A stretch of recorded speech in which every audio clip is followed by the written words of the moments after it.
Касым Тыныстанов. Мен Касым Тыныстанов жөнүндө сабак аткарып жаткам.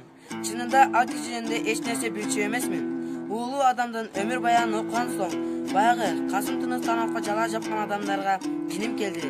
Касым абабызга боорум ооруду. Мен Касым абаздын эмне деген чыгармалары жана ал кандай адам деп ойлонуп жатып, уктап калганымды сезбей калыпмын. Түшүмдө Касым Тыныстанов кирди. Улчоң көзү, калың кашы, төкөрөк бети, кичинекей муруту, сүйкүмдүү элеси көз алдыма тартылды. Ал бактын астында шырдактын олтуруптур. Мен жакын барып, ассаламу алейкум деп салам бердим. Мени карап, алейкум ассалам деди.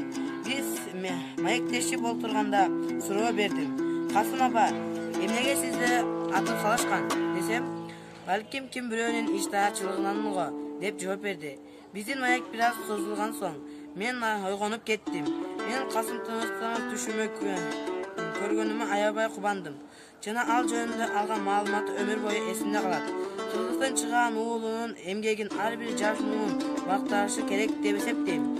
Элимдин эркиндиги түбөлүктүү болсун.